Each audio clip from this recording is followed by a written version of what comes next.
Buenos días. El seminario que vamos a discutir seguidamente es el seminario número 4, es el cuarto del área de virología y vamos a continuar con los modelos de infecciones virales persistentes. Pero en este caso vamos a abocarnos a estudiar la infección por HIV y la infección por el virus HPV.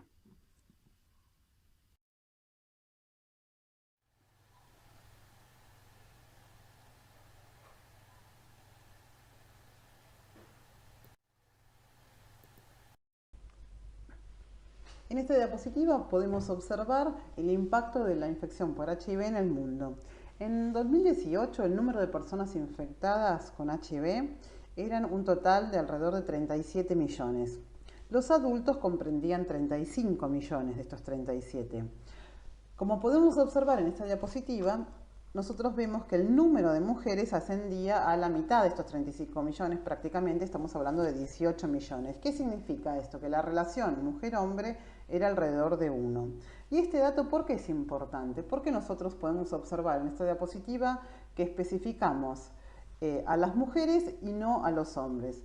Porque una de las vías de transmisión del HIV es a través de la madre al hijo. Entonces, si yo conozco el número de mujeres, también me va a permitir tener una idea de de que estas mujeres pueden transmitir esta infección a sus hijos y tener una idea del número de niños infectados.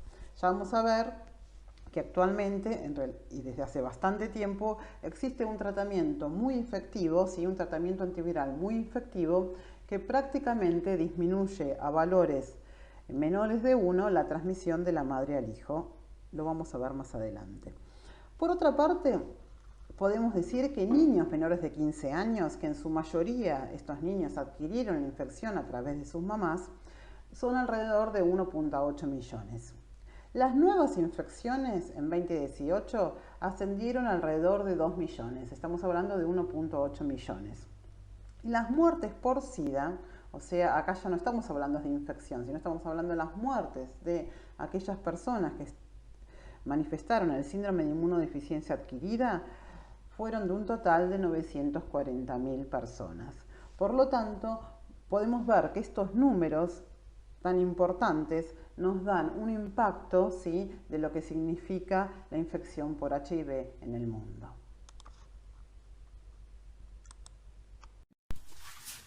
¿Cuáles son las vías de transmisión del HIV? El HIV se puede transmitir de manera parenteral, a través del contacto sanguíneo, por transmisión sexual, que es la transmisión o la vía de transmisión más frecuente actualmente, y también se puede transmitir de madre a hijo. De madre a hijo podemos tener la transmisión transplacentaria, la perinatal, que es la más frecuente de todas, porque es cuando el bebé está con mayor contacto con los fluidos maternos, y por último también se puede transmitir a través de la leche materna, por lactancia.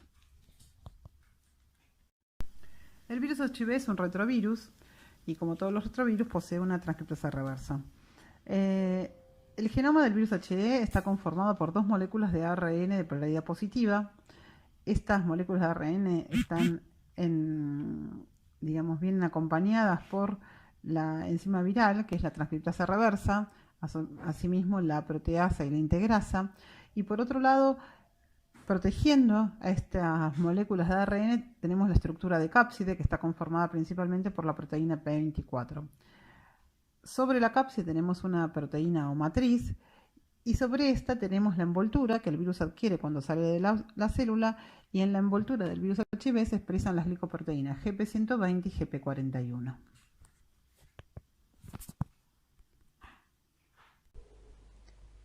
El virus HIV, como el resto de los retrovirus, consta de 3 genes estructurales: el GAG, el POL y el EM. El GAG codifica para las proteínas de la cápside de la matriz, el POL para la transcriptasa inversa, la proteasa y la integrasa, y el EM para las glicoproteínas de la envoltura. Estas son la GP41 y la GP120. Este virus además consta de otros genes, por ejemplo el BIF, el REF, el NEF, que son genes reguladores y accesorios, que van a cumplir diversas funciones durante el ciclo de replicación viral.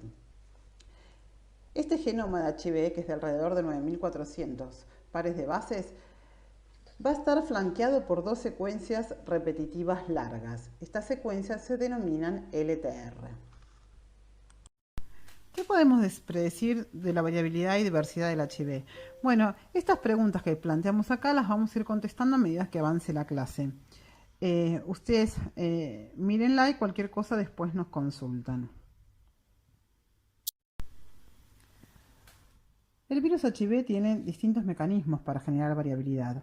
Por un lado tenemos una alta tasa de error de la transcriptasa reversa, que cuando copia no tiene acción de proofreading, no tiene acción correctora, y estas mutaciones además se fijan, tiene una alta tasa de fijación de estas mutaciones, este virus. Por otro lado tenemos también cambios mayores que generan variabilidad, y el mecanismo más importante en HIV es la recombinación. Este virus HIV, como otros virus con genoma ARN, se presentan como cuasiespecies. ¿Qué es una cuasiespecie? Una cuasiespecie es una población de variantes virales cercanamente relacionadas y viables. Entonces vamos a ver cómo este fenómeno de cuasiespecies también en este contexto de HIV va a estar muy relacionado con los tratamientos actuales.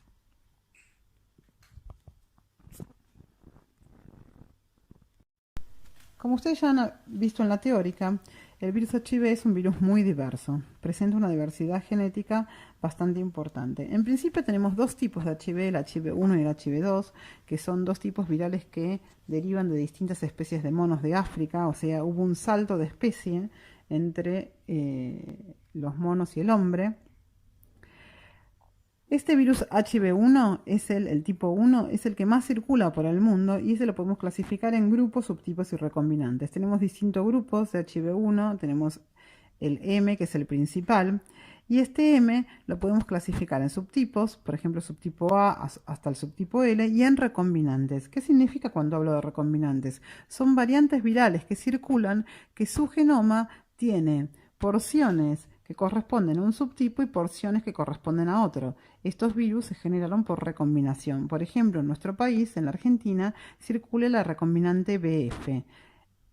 Estas variantes virales tienen en cierta porción de su genoma secuencias correspondientes al subtipo B y en otras partes del genoma, secuencias correspondientes al subtipo F.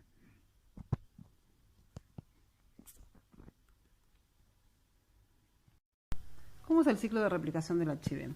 La célula blanco principal del HIV son los linfocitos TCD4, es el linfocito TCD4. ¿Por qué es esto? Porque su molécula receptora más importante, o sea, el receptor más importante para ingresar a la célula para HIV es la molécula CD4. Sin embargo, el virus HIV no puede iniciar una infección productiva únicamente con el reconocimiento de esta molécula, necesita de otras moléculas receptoras. Hay muchas descritas, pero la más importante o las más importantes son la molécula CCR5 y la molécula CXR4. Se ha descrito que aquellas variantes virales que participan de la transmisión del virus y del inicio de la infección en nuevos individuos tienen tropismo por la molécula CD4 y por la molécula CCR5. Sin embargo, se ha visto en pacientes o en personas infectadas con HIV que ya están cursando el proceso de el síndrome de inmunodeficiencia adquirida, o sea, que son los estadios finales de la infección, se ha visto preferencialmente que esos pacientes tienen una mayor frecuencia de variantes que tienen tropismo tanto por la molécula CD4 como por la CXR4. Entonces, una vez que el virus reconoce a la molécula CD4 a través de su proteína, que es un trímero GP120, luego esta proteína va a reconocer al correceptor, en este caso CCR5, va a haber un cambio conformacional que va a permitir que la proteína GP41 exprese sus péptidos de fusión y se ancla a la membrana. Seguido de este proceso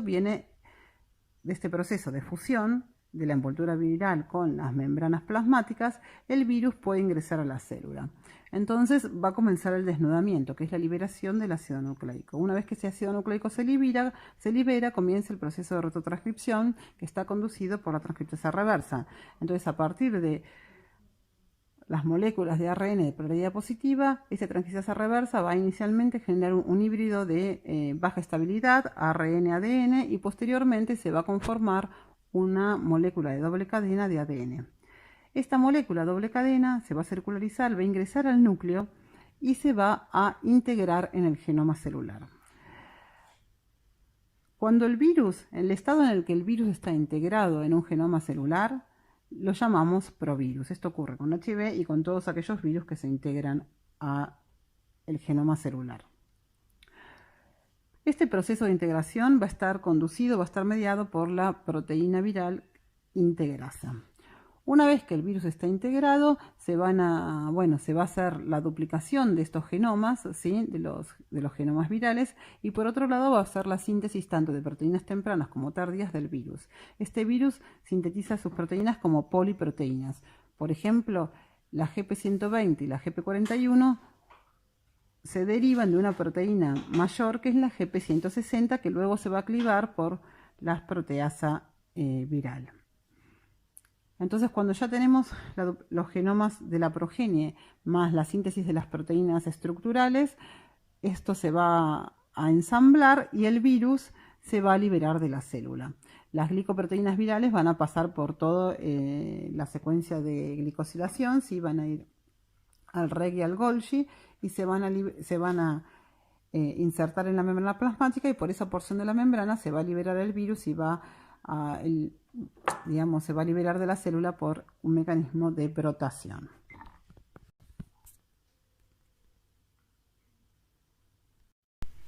¿Cuáles son las células blanco de la infección por HIV? Bueno, con lo que comentamos anteriormente podemos contestar fácilmente estas preguntas. Pero para repasar, habíamos visto que la célula blanco principal es el linfocito TCD4 y que para que una célula sea susceptible necesita, además de la presencia del CD4, otras moléculas correceptoras. Una célula es susceptible a la infección por HIV si expresa tanto la molécula CD4 como otras moléculas correceptoras. Como dijimos anteriormente, hay distintas moléculas correceptoras descritas, pero la más importante o las más importantes son la molécula CSR5, que es una molécula que es un receptor de quimoquinas. Sus ligandos son las quimoquinas MIP1-alfa, beta y RANTES. Este receptor pertenece a la familia de receptores acoplados a proteína G. Los virus tienen tropismo por este tipo de receptor inicialmente o en las etapas tempranas de la infección. Se han visto que aquellos pacientes que están cursando sus etapas tempranas están infectados preferencialmente por virus que tienen tropismo tanto por la molécula receptora CD4 como por el correceptor CSR5. A medida que va evolucionando o va progresando la infección, hay como un switch en el tropismo de los virus que están circulando dentro de un individuo, y se ha visto que las personas que ya están en etapas más avanzadas de la infección, las variantes virales que presentan tienen tropismo por la molécula CD4 y el correceptor CXR4.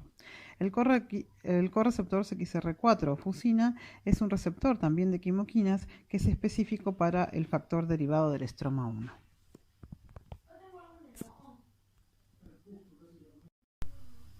En la diapositiva siguiente vamos a estudiar y a comprender cómo el virus accede a sus células blanco y se disemina posteriormente a otros órganos y tejidos. Pero antes incluso de abordar estos contenidos, yo les quería hacer una pregunta. Nosotros entonces ya comentamos que el HIV se presenta como una cuasiespecie. Una cuasiespecie es una distribución compleja de variantes virales viables, distintas pero estrechamente relacionadas. Entonces les pregunto, ¿es entonces esta población heterogénea la que funda la infección en un nuevo huésped?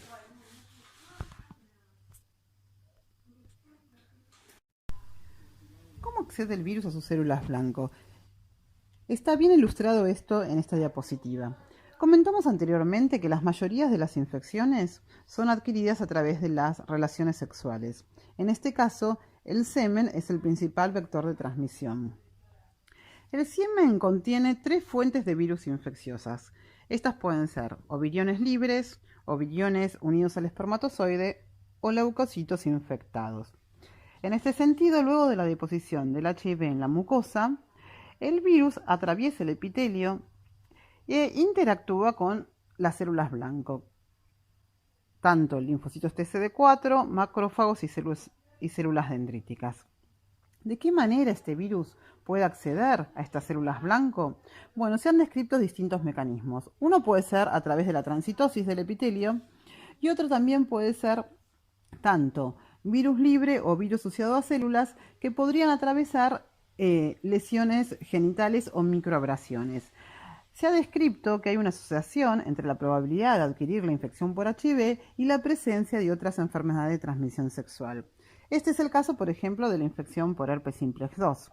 Se ha descrito que aquellas mujeres que tienen lesiones vaginales, lesiones producidas por herpes simplex 2 vaginales, que aumentan el riesgo de adquirir la infección por HIV en 5 veces. Por otra parte, ha sido descrito que en el 60% de las relaciones consentidas en mujeres sanas se producen microabrasiones. Estas microabrasiones entonces permitirían el traspaso del virus por la mucosa y el acceso de este a sus células blanco. Las células dendríticas, como están bien graficadas acá, son capaces de capturar al virus en los sitios de entrada y transportarlos a los ganglios drenantes, donde el HIV va a ser eficientemente transmitido a los linfocitos TCD4. En estos ganglios drenantes vamos a tener inicialmente la propagación local en estas células TCD4. Este virus luego va a acceder a circulación y de la circulación va a acceder a otros órganos y tejidos, resultando en una diseminación sistémica. En este proceso, que se da en unos pocos días, vamos a tener también el establecimiento de los reservorios en los linfocitos TCD4, que es un fenómeno que vamos a explicar en diapositivas posteriores.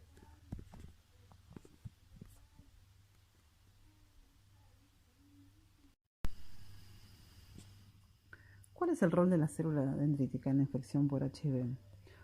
Más allá de su rol como pivote de la activación de la inmunidad adaptativa y todo lo que esto significa, ¿es posible que la célula dendrítica facilite o promueva la facilitación de la infección? Hemos comentado anteriormente que la célula dendrítica era capaz de capturar partículas virales y ofertárselas a los linfocitos T en el ganglio drenante. Es así, la célula dendrítica puede reconocer a estas partículas de HIV a través de su receptor Disizyme. Ella reconoce algunos hidratos de carbono expresados en la GP120 y de esta manera este virus es endocitado en la célula dendrítica pero en compartimentos no degradativos. En su camino y proceso de maduración hacia los ganglios drenantes, esta célula dendrítica luego le oferta a los linfocitos T en el ganglio el virus que no ha sido degradado, como se observa en este esquema que está graficado en esta diapositiva. En las microscopías electrónicas de la parte inferior podemos observar cómo se da ese encuentro entre la célula dendrítica y el T. Y lo que se puede observar, por ejemplo, en la primera, en amarillo está marcado el virus. Podemos observar que en el sitio de contacto hay una mayor concentración de virus. Esta unión, este sitio de contacto se llama sinapsis virológica. Y después las otras 12 imágenes son muy similares a esta primera.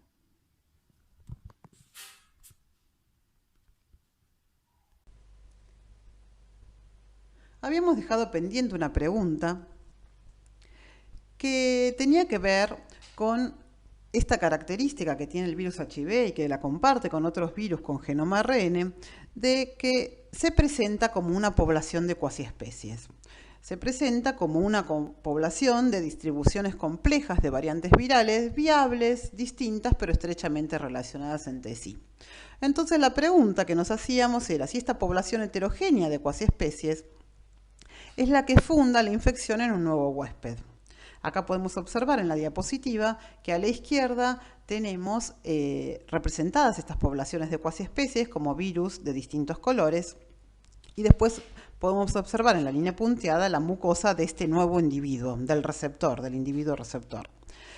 Luego de varios estudios se llegó a la conclusión de que la variante viral que funda esta infección en el nuevo individuo es una variante única o una variante o un conjunto de variantes muy pequeño, muy parecidos entre sí.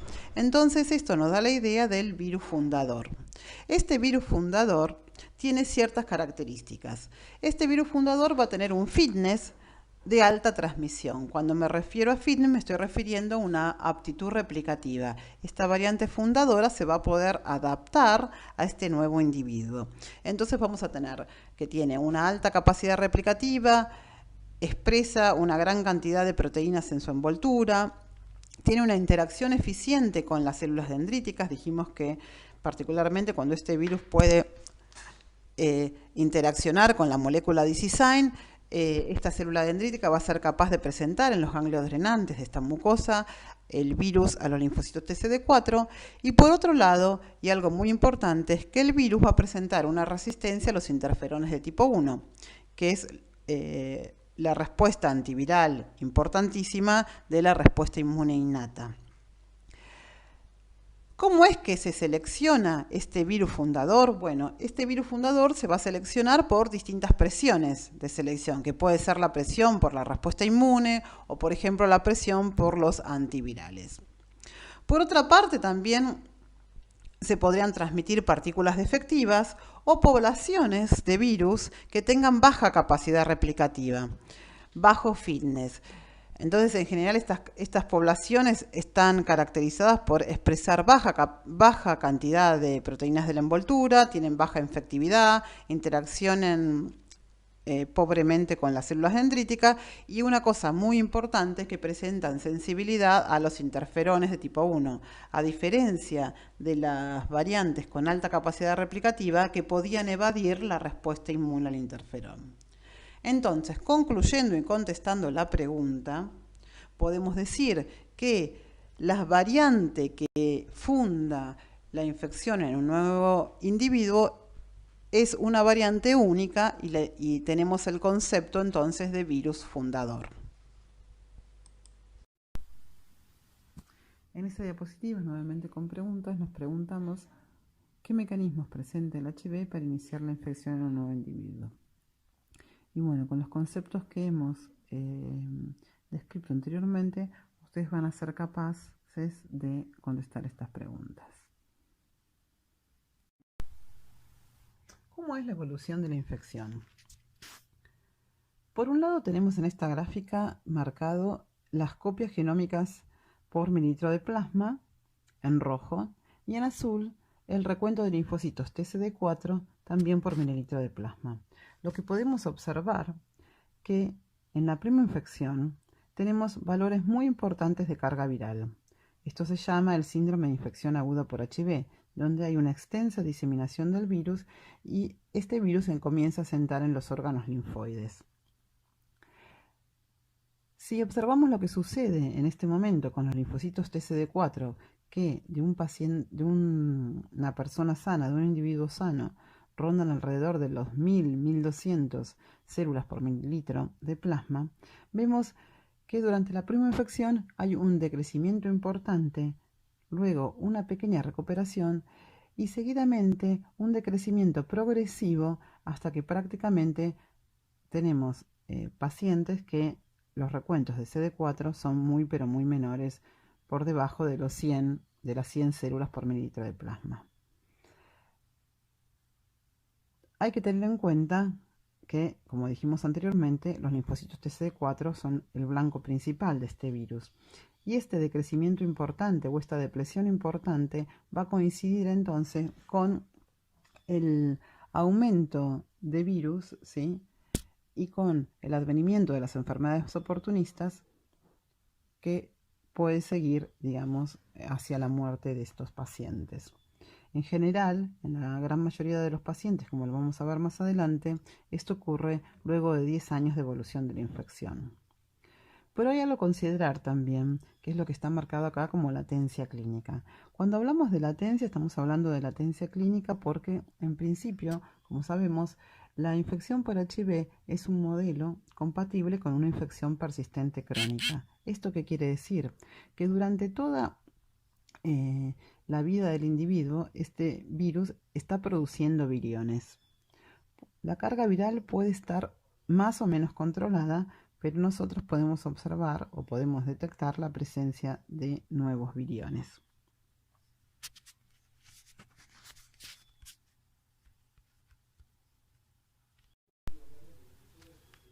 ¿Cómo es la historia natural de la infección? O sea, la gran mayoría de los pacientes, obviamente no tratados, por eso estamos hablando de la historia natural, van a sufrir un deterioro progresivo del sistema inmune hasta llegar al SIDA, al síndrome de inmunodeficiencia adquirida, donde se van a manifestar estas infecciones oportunistas. La media de los pacientes adquiere esta manifestación, este síndrome, luego de un transcurso de 10 años.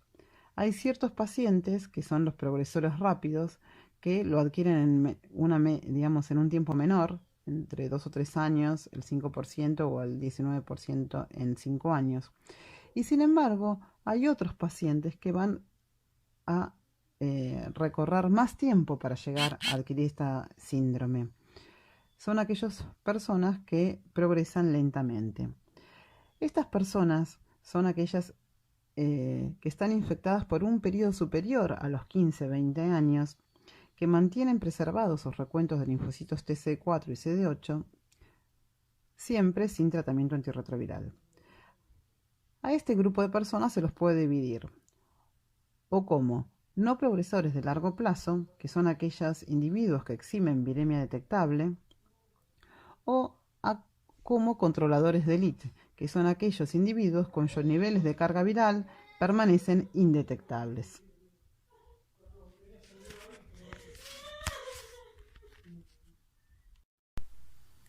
En las siguientes diapositivas vamos a estudiar dos eventos muy importantes hoy que se están estudiando muy acabadamente, que comprenden o están comprendidos durante la infección aguda por HIV. Son dos eventos tempranos que se dan en la infección. Estos son, por un lado, el compromiso del GALT, o sea, el compromiso del tejido linfoide asociado al intestino, y también se ha visto que hay compromiso asociado a otras mucosas, no solo las del intestino, y por otro lado, el establecimiento de reservorios.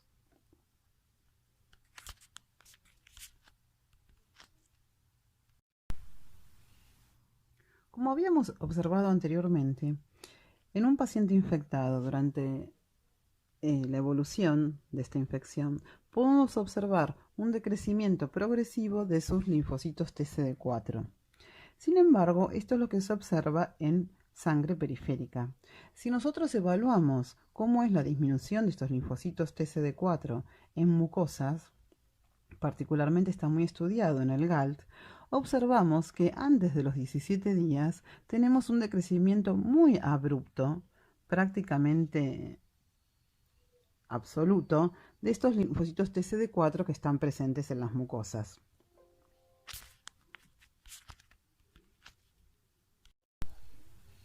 Como podemos observar en este gráfico, si graficamos lo que sucede hasta los 17 días, vemos que en sangre periférica el recuento de linfocitos TCD4 sufre un decrecimiento menor y luego hay una pequeña recuperación. Sin embargo, si observamos lo que sucede en yeyuno, vamos a ver que a los 17 días tenemos un abrupto decrecimiento del número de linfocitos TCD4.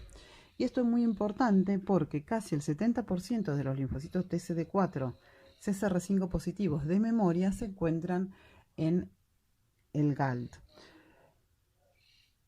Hay algo a considerar, que ya lo habíamos charlado anteriormente, que eran que las variantes transmisibles, o las que preferencialmente son las variantes transmisibles, son aquellas que tienen tropismo por estas dos moléculas, tanto por la molécula CD4 como por la molécula CCR5.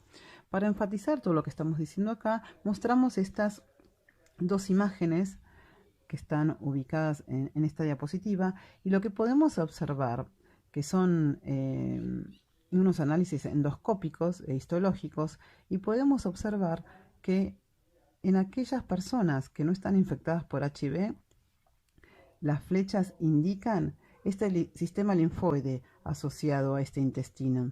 Sin embargo, si nosotros observamos a aquellos pacientes que están infectados con HIV, podemos observar prácticamente que no presentan en esta foto, ¿sí?, toda esa barrera que le da a la mucosa la presencia de este sistema linfoide. O sea que prácticamente ha desaparecido este sistema linfoide asociado a estas mucosas intestinales. Y en las fotografías de abajo lo que se puede observar es un Es una marcación inmunohistológica de los linfocitos TCD4 y se puede observar entonces que tenemos un decrecimiento muy importante en este número en aquellas personas que están infectadas con HIV.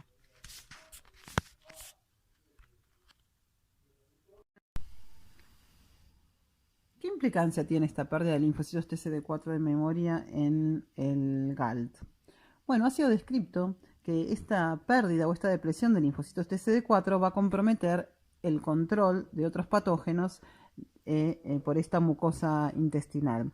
Entonces esto va a promover la translocación de estos patógenos a circulación, cosa que se puede evidenciar, por ejemplo, midiendo el EPS o CD14 soluble en sangre.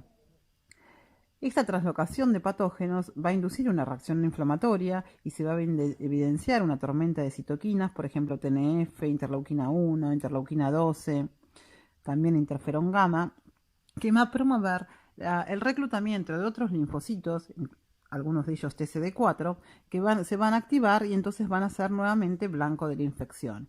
Y esto entonces genera un círculo vicioso, porque voy a tener más linfocitos TCD4 activados, blancos de la infección, que luego van a ser depletados por el virus y se va así de esta manera a comprometer más el control de los patógenos por la mucosa. Este fenómeno que ocurre durante la infección aguda es lo que llamamos la inmunoactivación. Este fenómeno de inmunoactivación se va a continuar a lo largo de la infección, del desarrollo de la infección, y entonces vamos a tener lo que se llama la inmunoactivación crónica, que es propio de los pacientes HIV. Pero nuevamente repito, es un fenómeno que se inicia durante la infección aguda del HIV.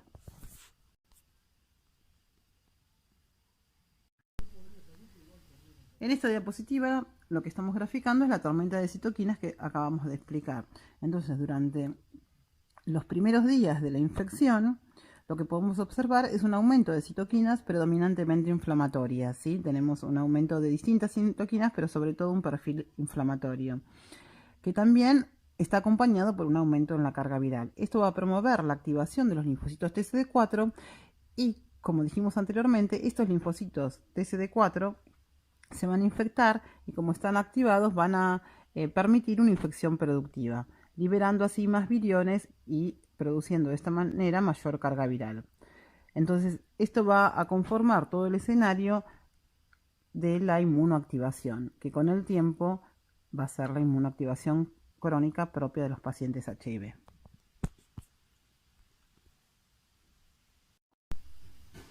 ¿Qué consecuencias tiene la inmunoactivación crónica? Bueno, por un lado puede ser la disfunción tímica o el agotamiento del pool de los linfocitos T naïf y de memoria.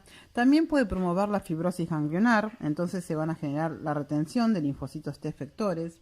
Y una cosa muy importante es que también esta inmunoactivación crónica va a generar nuevas células blanco para ser infectadas por HIV. Entonces, lo que permite mantener una replicación viral, un nivel de replicación viral importante. En este sentido, entonces, hay una asociación directa entre la replicación viral y la inmunoactivación crónica. Esto se puede evidenciar en el gráfico que tenemos acá a la derecha, donde se grafica el porcentaje de linfocitos TCD8 activados, porque son linfocitos TCD8 que marcan los marcadores de activación CD38 y HLA-DR, versus la carga viral.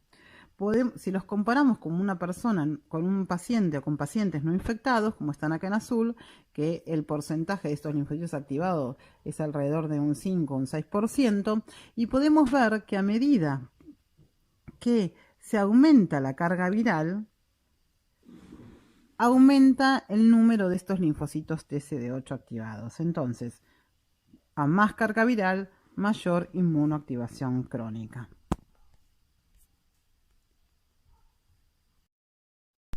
¿Cuáles son las consecuencias entonces, más a nivel orgánico, de esta inflamación crónica? ¿Cuál es la patogénesis de la enfermedad asociada a la inflamación en adultos infectados por HIV? Entonces dijimos que la infección por HIV iba a causar un daño en el sistema linfoide y en los tejidos de la mucosa, llevando progresivamente a la inmunodeficiencia y a un aumento muy importante de los patógenos en principio de HIV y esto conlleva inflamación. Dijimos que el HIV dañaba el intestino de la mucosa y que esto iba a llevar a una traslocación microbiana. Todo este fenómeno inflamatorio va a afectar directamente o va a conducir a la activación crónica de los monocitos y de los macrófagos y a una hipercoagulación. El resultado de esto van a ser ciertos efectos o ciertas manifestaciones como la arteriosclerosis, la disfunción vascular y los daños en los tejidos. Pero además tenemos otros efectos que están dados por la multimorbilidad. Se ha visto que estos pacientes van a presentar 2 o más enfermedades crónicas en una misma persona y algunas de estas enfermedades están más asociadas a las personas mayores. Entonces, se dice que en estos pacientes HIV está afectado el envejecimiento, como está promovido el envejecimiento. Esto es debido a estos procesos inflamatorios.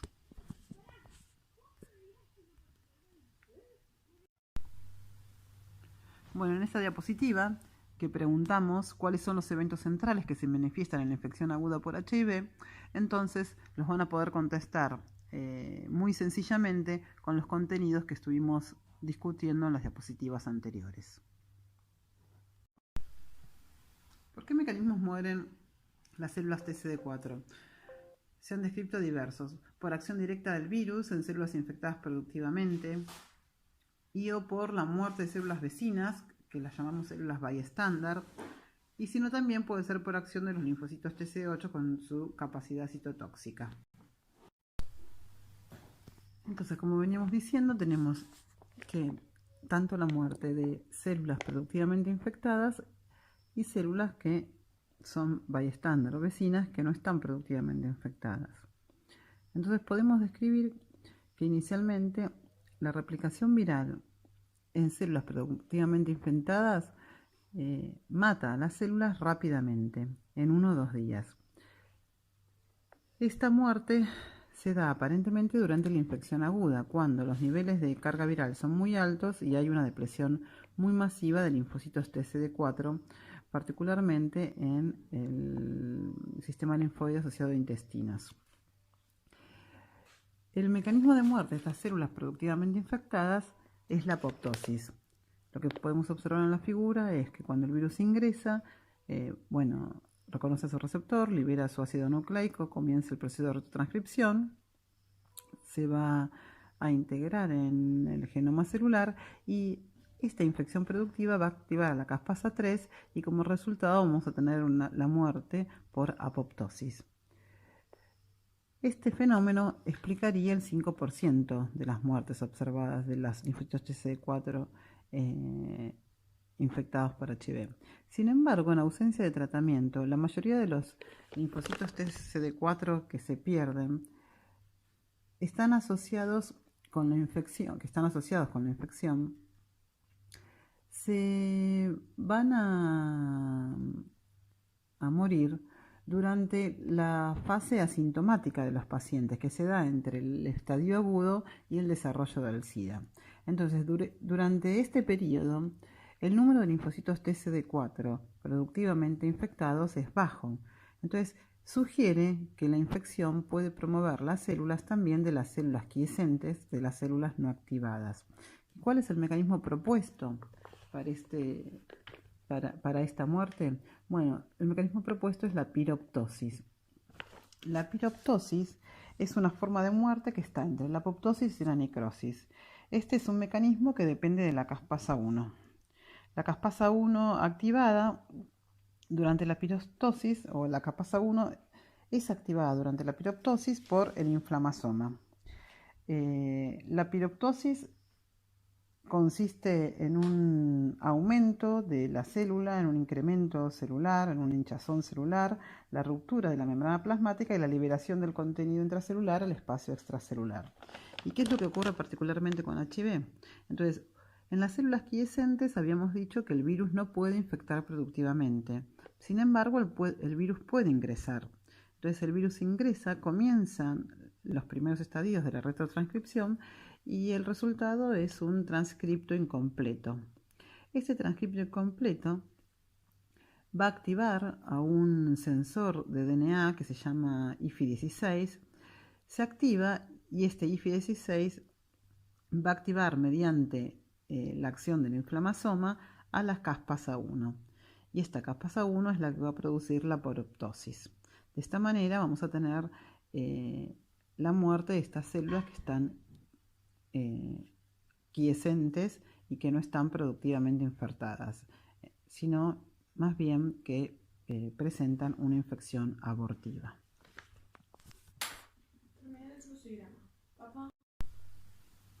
Seguidamente vamos a hablar del otro evento que es muy importante y que se da inicialmente en la infección aguda por HIV, que es el establecimiento de los reservorios.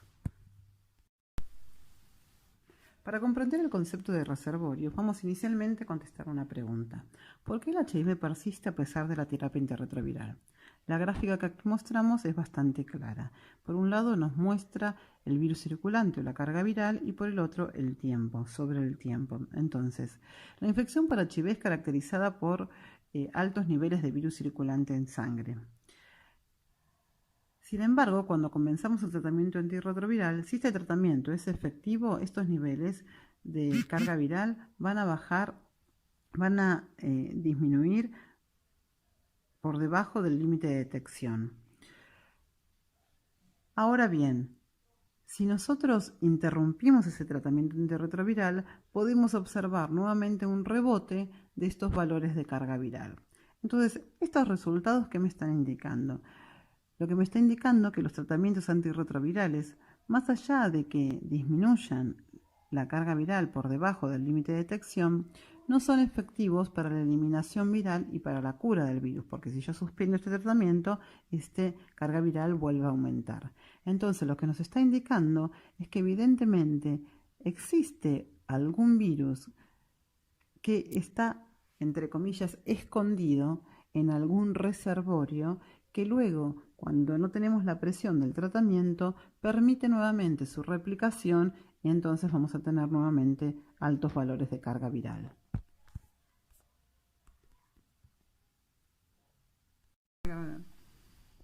¿Cómo es el establecimiento y el mantenimiento de los reservorios en esta infección por HIV? Bueno, inicialmente tenemos, como explica acá la gráfica, tenemos una célula CD4 activada. Esta célula TCD4 activada es una célula que es tanto susceptible como permisiva para la infección por HIV, una infección productiva. Acordémonos que únicamente las células TCD4 activadas son las que permiten la infección productiva.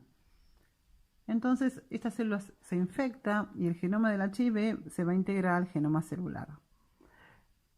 En un momento de esta vida del linfocito TCD4 activada, va a haber una transición y se va a transformar en una célula de memoria. Las células de memoria son los reservorios más importantes que tiene el HIV. Cuando esta célula de memoria se reencuentra con un antígeno, esta célula comienza nuevamente a activarse y comienza nuevamente a producir viriones. Actualmente los reservorios son uno de los temas más importantes en el estudio de la infección por HIV, porque la estrategia es tratar de conocer el tamaño del reservorio de cada paciente, porque si conocemos el tamaño de los reservorios, de los virus que están escondidos, entre comillas, en los reservorios, nosotros vamos a poder conocer o saber de qué manera podemos activar esos reservorios para que esos virus nuevamente se activen, produzcan nuevos viriones y podamos eliminarnos con antirretrovirales. Entonces, toda esta estrategia lo que quiere lograr es que tratar de eliminar la infección de los hospederos y de esta manera poder llegar a curar, por eso se habla de cura, a curar el HIV.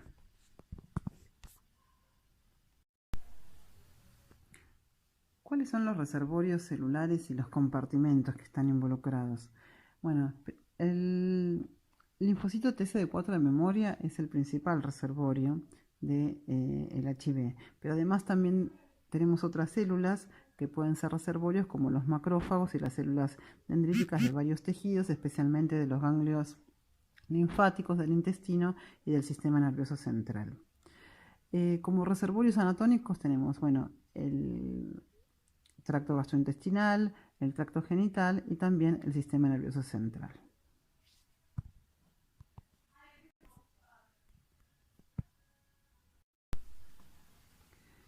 En esta diapositiva nos preguntamos entonces qué son y cómo se establecen los reservorios y hay que indicar verdadero o falso. Con los contenidos que planteamos en las diapositivas anteriores los podemos contestar. Remarcadas en azul están las preguntas que son más relevantes. Antes de discutir la respuesta inmune específica contra HIV, vamos a recordar un poco cuáles son los infectores más importantes de la inmunidad antiviral. Por un lado tenemos la inmunidad innata y los efectores más importantes son los interferones de tipo 1, las células dendríticas plasmacitoides, que son aquellas células que producen 1000 veces más interferones de tipo 1 que el resto de las células, y las células NK. No nos tenemos que olvidar tampoco de las células dendríticas, que son pivotes de la activación de la respuesta inmune adaptativa. Y los efectores más importantes de la respuesta inmune adaptativa en el contexto de la inmunidad antiviral son los linfocitos T citotóxicos y los anticuerpos neutralizantes.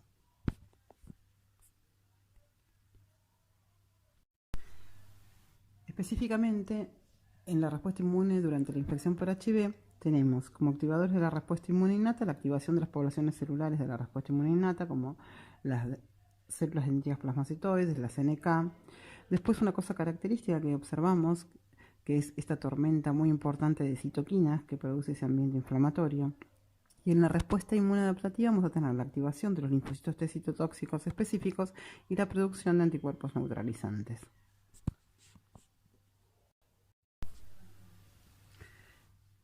Dijimos anteriormente que la infección por HIV es una infección de tipo persistente crónica.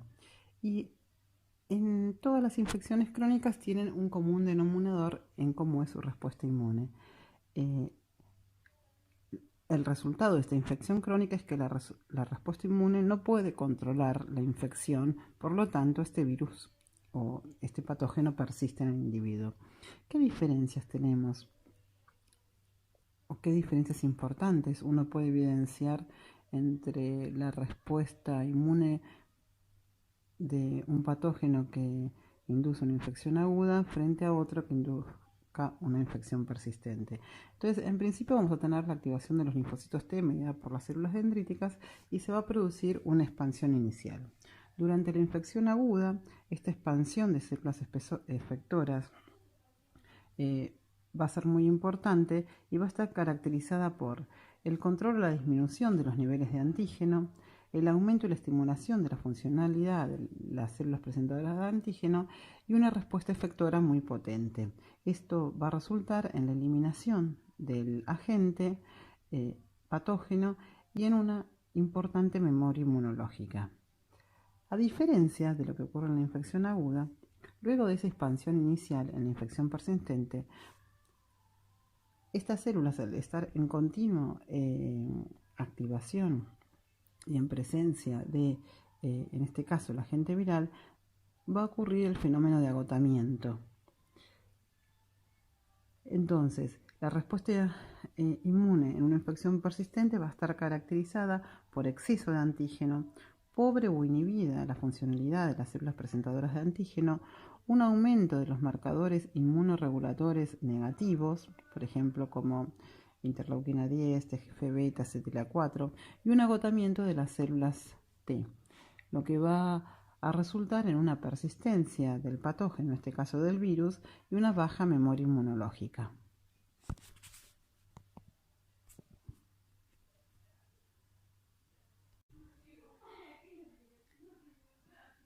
Teniendo en cuenta la respuesta inmune adaptativa en la infección por HIV, en esta diapositiva se muestran los eventos que surgen luego de que una célula CD8 específica para HIV, un linfocito TCD8 específico para HIV, se reencuentra con el antígeno. Durante las primeras 24 horas luego del reencuentro con el antígeno, esta célula T CD8 positiva de memoria específica contra HIV se va a activar, va a secretar citoquinas y quimoquinas, luego se va a expandir y va a regular perforinas y granzimas, y esto va a permitir la degranulación y la inducción de la apoptosis en otras células, en la célula infectada. En HIV, la respuesta inmunadaptativa en los individuos que son progresores rápidos a la infección o en aquellos individuos no progresores de largo plazo, controladores elite, se ha visto que está alterada. Particularmente se ha observado que la frecuencia de las células TCD8 es similar en ambos grupos de pacientes. Sin embargo, se ha visto que las células TCD8 específicas de las personas no progresores de largo plazo controladas de elite producen citoquinas, pero son polifuncionales. Por células producen más de un tipo de citoquina, a diferencia de los progresores rápidos. Y después, algo que está bien caracterizado es que aquellas células TCD8 específicas de los controladores elite o de las personas no progresoras de largo plazo tienen una eficiente capacidad citotóxica a través de la producción de porfirina y granzima B.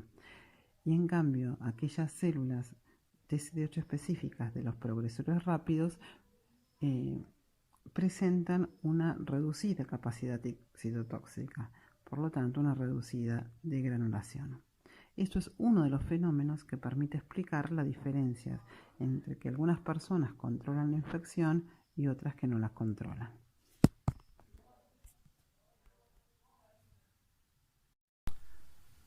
Los otros efectores muy importantes en la respuesta inmune contra HIV son los anticuerpos, particularmente los anticuerpos neutralizantes. La producción de anticuerpos neutralizantes anti-HIV específicos contra el virus autólogo aparece recién a las 12 semanas o alrededor de las 12 semanas posinfección. Únicamente en el 20 o 30% de los pacientes aparecen anticuerpos heterólogos luego de los 2 o 3 años de infección. Acá podemos observar los gráficos, si graficamos el número de sujetos, de individuos y el tiempo.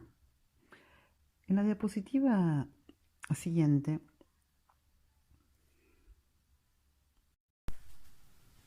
en esta diapositiva estamos ilustrando otro tipo de anticuerpos que aparecen en el 10 al 30% de los individuos, que se llaman anticuerpos ampliamente neutralizantes.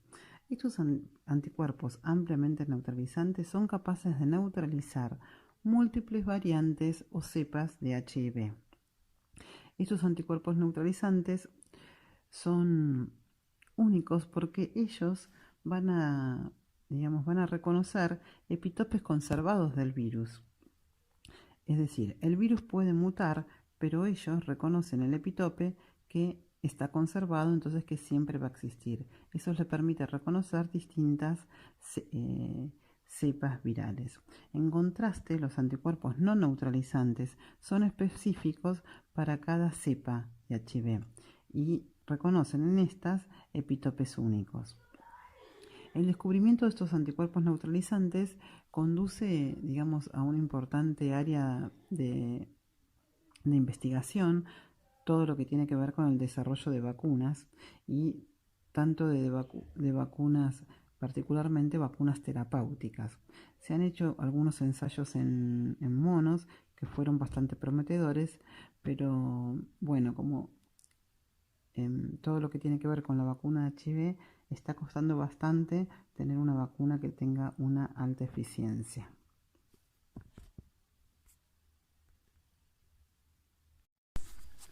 Entonces, para cerrar la discusión sobre la infección por HIV, entonces vamos a poder contestar las siguientes preguntas, verdadero o falso, sobre cuáles son los efectores de la respuesta inmune específica contra HIV.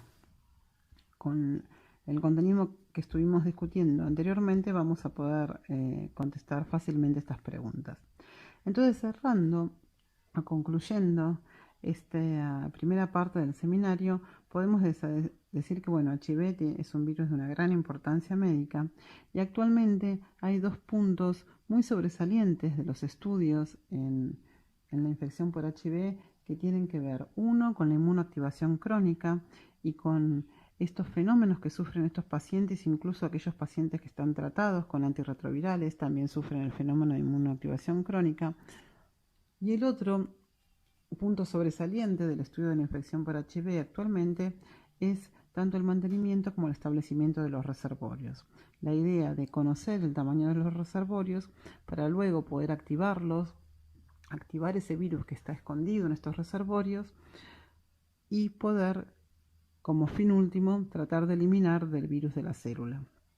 Entonces ahora en HIV se está hablando de cura, ¿sí? Por tratar de lograr esa eliminación del virus de la célula. Bueno, seguidamente vamos a hablar entonces de las infecciones transformantes.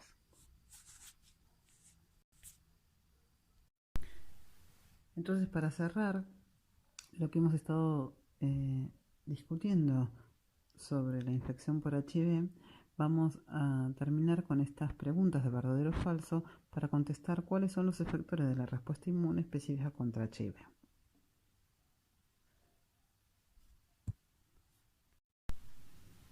En la segunda parte del seminario vamos a tratar las infecciones transformantes y nos vamos a dedicar más específicamente a la infección por el virus HPV.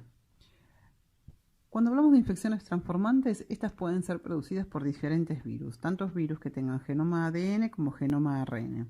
Para tener algunos ejemplos, como virus con genoma ADN tenemos los HPV, el virus polioma, los herpes virus, por ejemplo, el Epstein-Barr o el herpes virus asociado al sarcoma de Kaposi.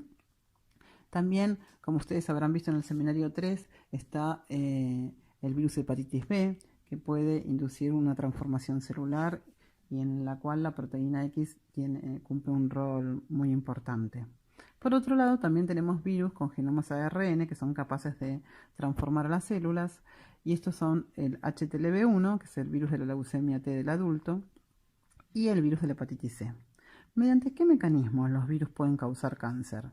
Bueno, tenemos distintos. Puede ser por integración, que es la causa que causa la activación o inactivación de oncogenes o genes supresores de tumores, o la expresión de ciertos genes que alteran las vías de señalización y el resultado es la transformación celular, o también puede ser esta transformación debida a una activación crónica de respuestas inflamatorias.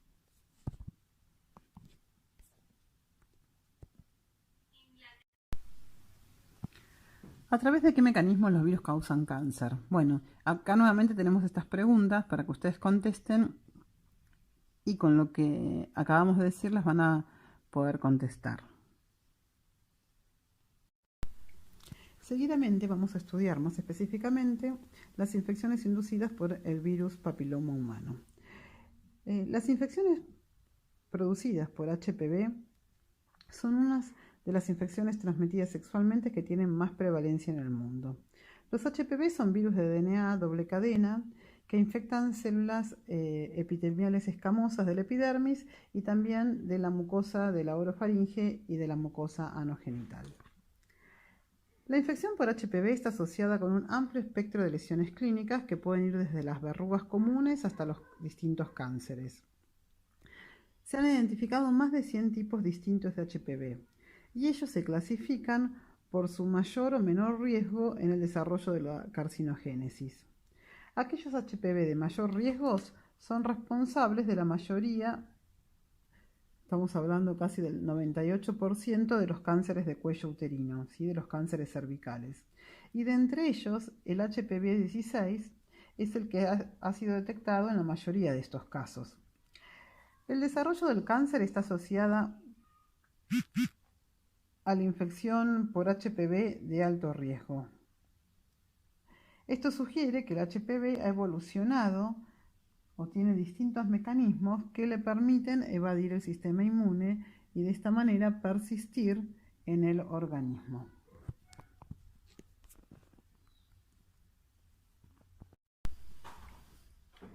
Si tenemos en cuenta la proporción de los cánceres causados por el HPV y graficamos en un lado el número anual de casos y en el otro los distintos tipos de cánceres, podemos observar que prácticamente el 100% del cáncer cervical está causado por el virus HPV. El anal un porcentaje muy mayor. Sin embargo, ya el vulvar vaginal alrededor del 50%, como el peniano, y los cánceres orofaringeos también una proporción muy importante está causada por los HPV. Pero entonces lo que esta diapositiva quiere remarcar es que en el 98% de los cánceres cervicales se ha detectado la presencia de HPV de alto riesgo, particularmente de HPV-16.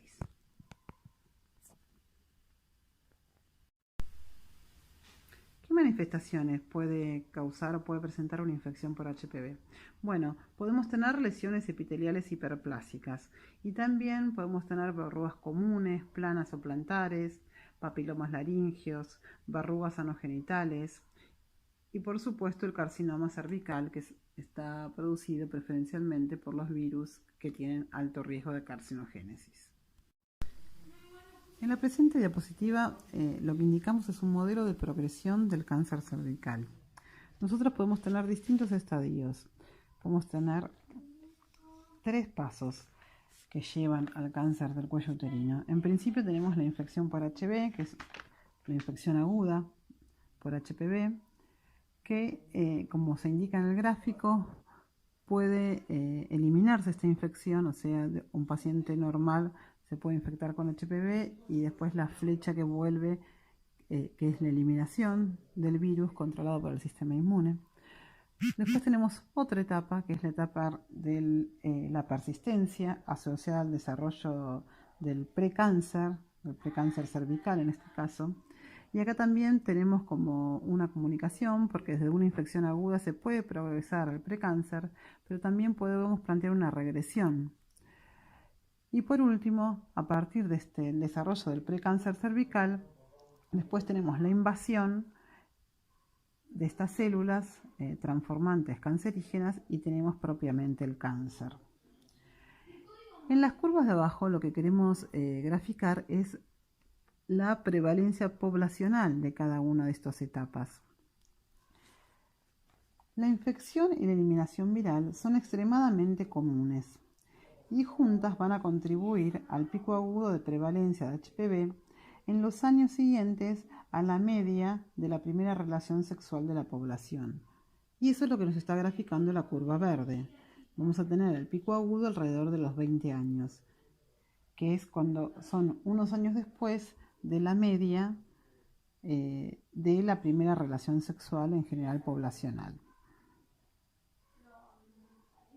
El promedio de la edad del diagnóstico del precáncer va a depender de la intensidad del screening en una población determinada, de los esfuerzos que haga los ministerios de salud o los equipos de salud para que toda la población se haga un screening y poder detectar entonces aquellas personas, aquellas mujeres en este caso, que tengan células precancerosas. Y eso es lo que está indicando la línea azul, la curva azul. Típicamente lleva décadas que la lesión precancerosa crezca y eventualmente invada. Entonces tenemos el cáncer. Por eso la línea roja es muy bajita y muy alargada, ¿sí? Llega hasta los 70 años. Aunque existen algunos casos raros y rápidos. Por eso también tenemos que, por ejemplo, a los 30 años se puede detectar en algunas mujeres la presencia de cáncer cervical.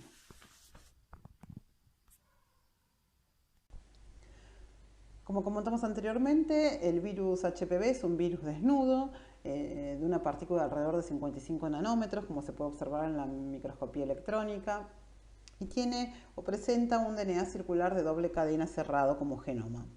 Se han descrito más de 100 genotipos de estos HPV.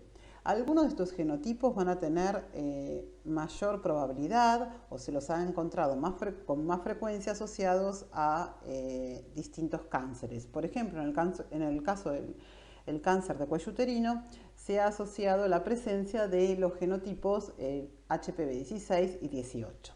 ¿Cómo está dispuesto su genoma? Bueno, como En otros virus tenemos por un lado aquellos genes que son tempranos, que los llamamos con la letra E de early, o tardíos, que los llamamos con la letra L de late.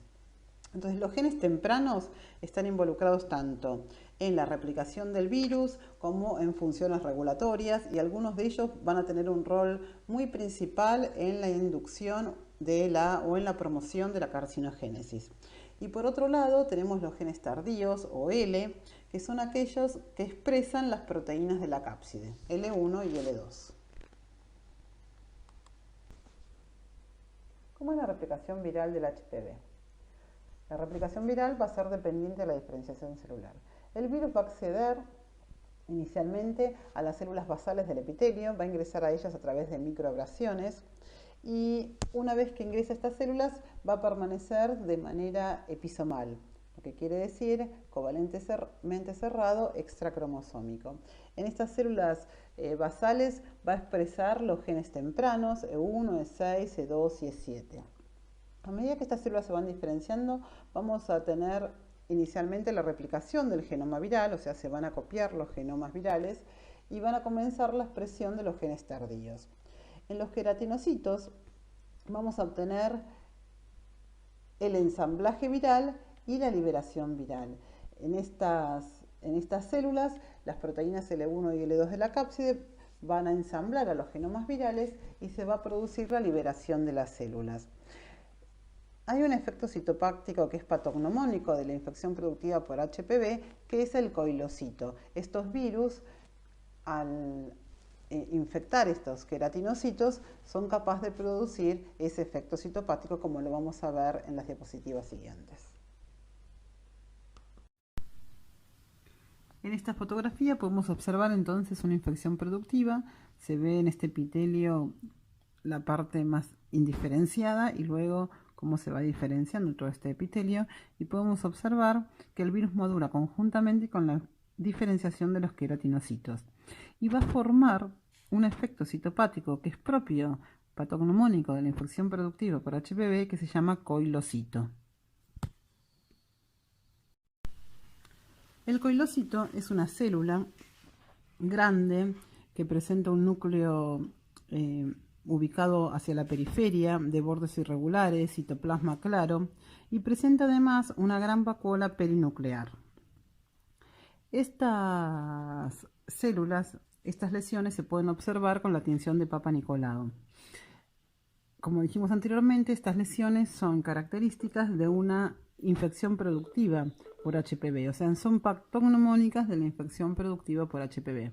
Sin embargo, HPV puede hacer otro tipo de infecciones, no únicamente la infección productiva con el resultado de la producción de nuevos viriones.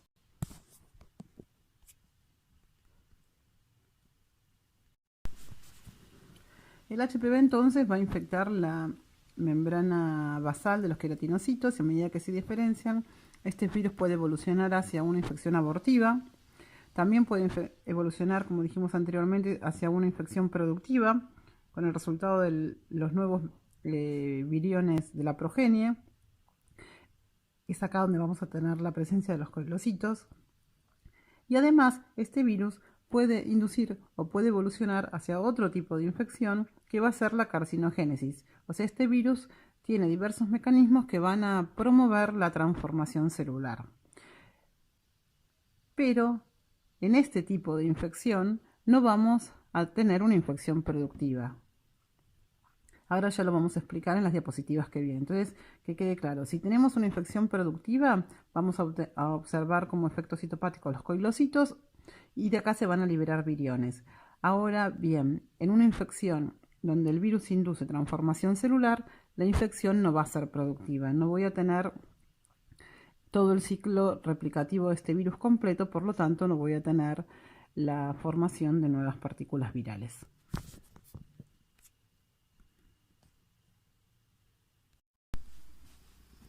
En esta diapositiva lo que queremos remarcar es la susceptibilidad de las células escamoso-columnares a la infección por HPV. Esto es una representación esquemática del tracto genital femenino, y lo que podemos observar, que lo vamos a explicar más detenidamente en la próxima diapositiva, es que estas células escamoso-columnares que se encuentran presentes en la zona de transformación son el principal blanco de HPV asociado a los cánceres de cuello uterino. La unión escamosa columnar contiene una mayor susceptibilidad tanto a la infección como a la persistencia de este HPV.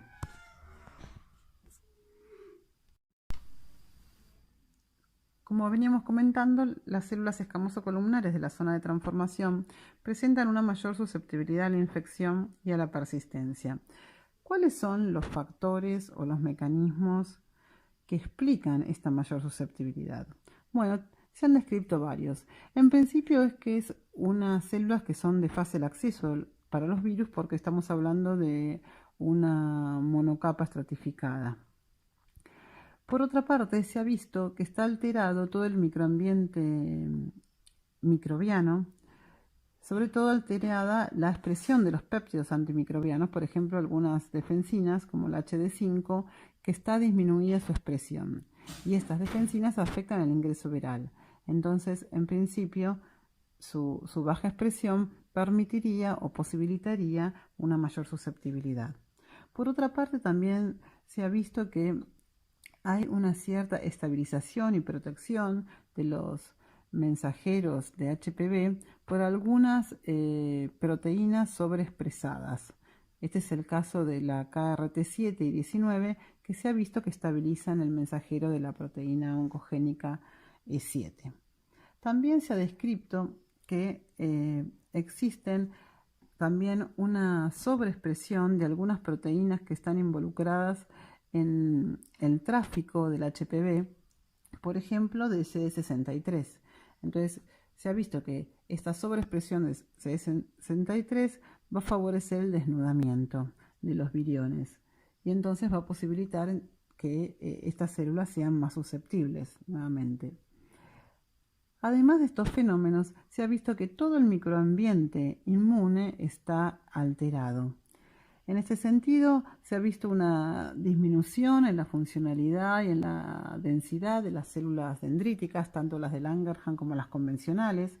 Por otra parte, también se han descrito un mayor número de células T regulatorias, y esto está también cercanamente linkeado o explicado por la sobreexpresión de moléculas inmunosupresoras como pueden ser TGF-beta, PG2 y RANKL.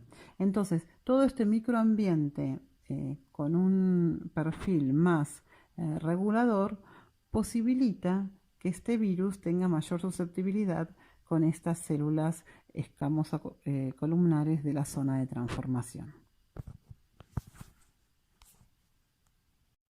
Dijimos anteriormente que los virus HPV iban a ingresar a la célula, estas membranas basales, y se iban a mantener de manera episomal, y a medida que se diferenciaban iban a ir expresando sus genes inicialmente tempranos y luego sus genes tardíos hasta encapsidarse y poder liberarse de la célula.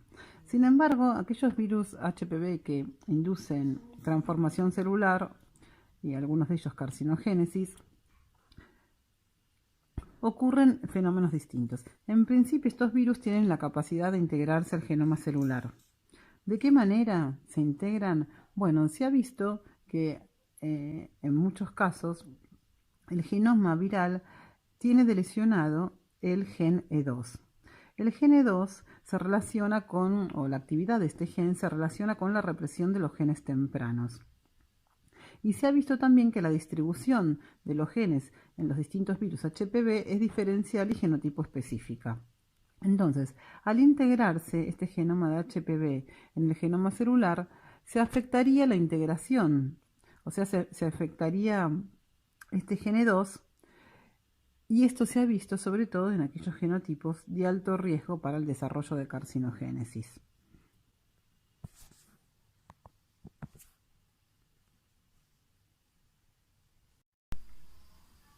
En esta imagen histológica podemos observar un carcinoma in situ de cuello uterino y se puede observar bien claramente las alteraciones en la polaridad celular, las atipias y sobre todo la ausencia de coilocitos. Acordémonos que el coilocito era la lesión patognomónica de la infección productiva por HPV, a diferencia de lo que ocurre con aquellos HPV de alto riesgo que inducen la transformación celular.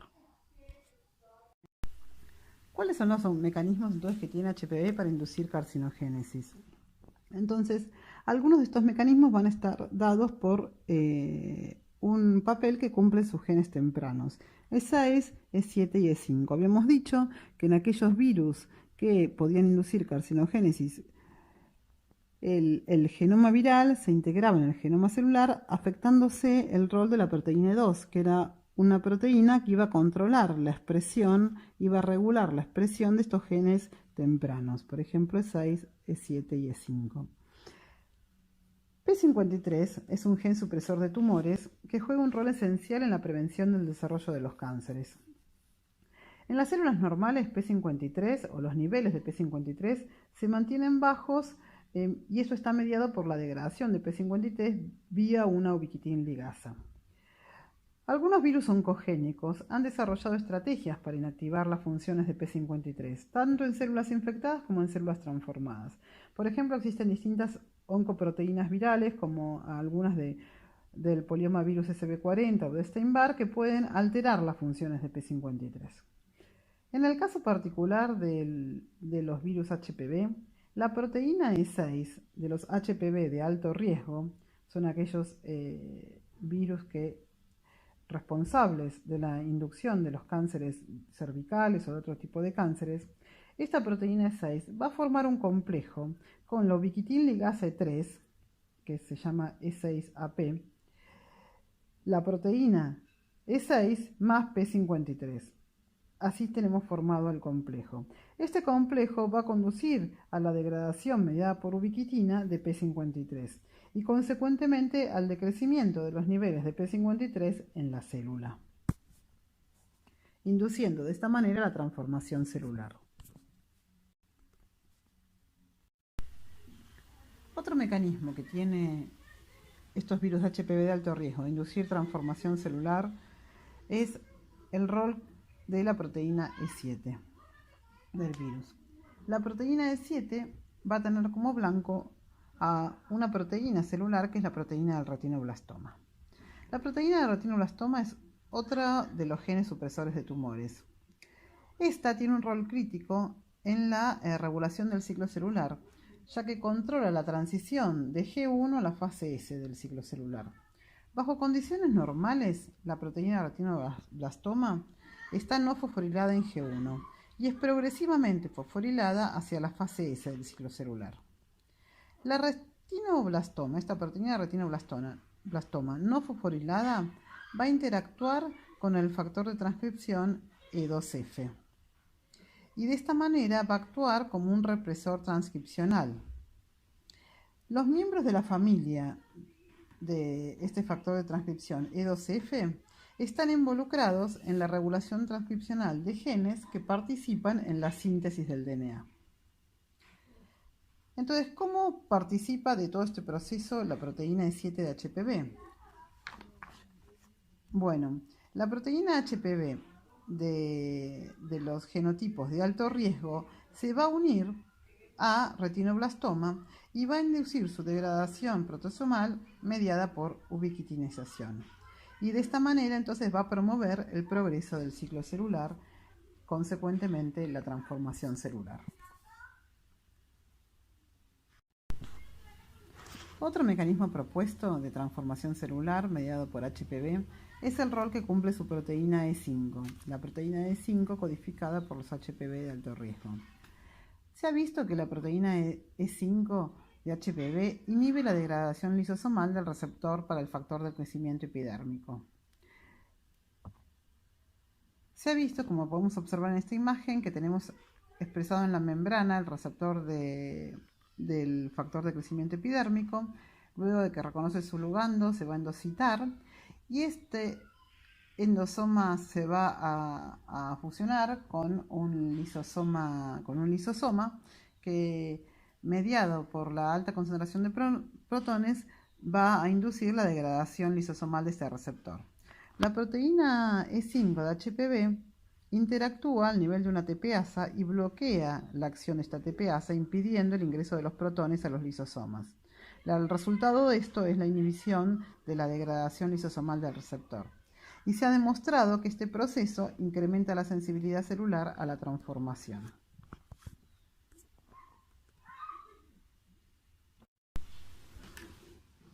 ¿Qué mecanismos presenta el HPV para inducir la transformación celular?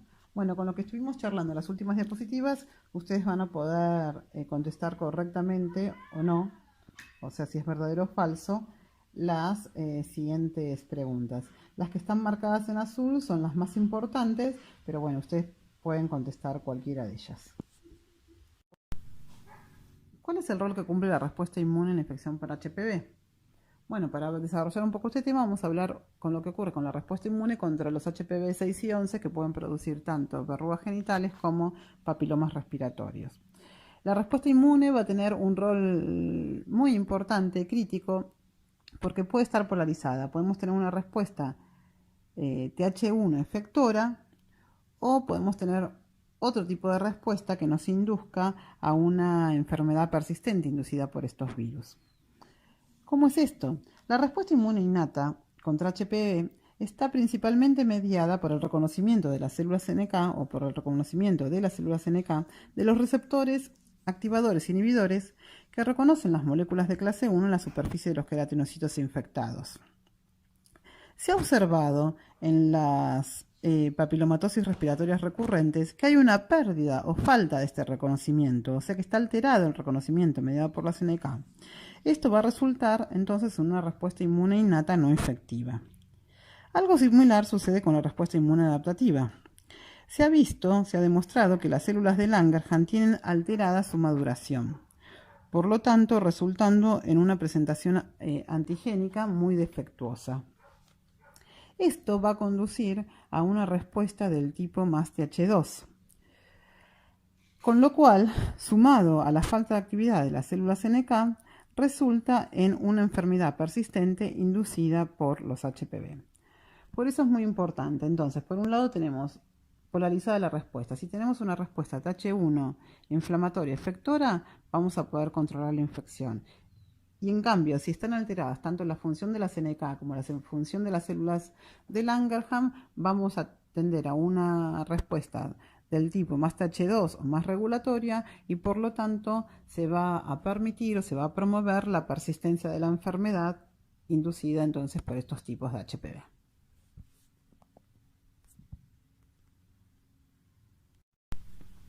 Y para terminar, un concepto que les quería dejar es que la progresión de las lesiones es un fenómeno multifactorial. ¿Qué quiere decir?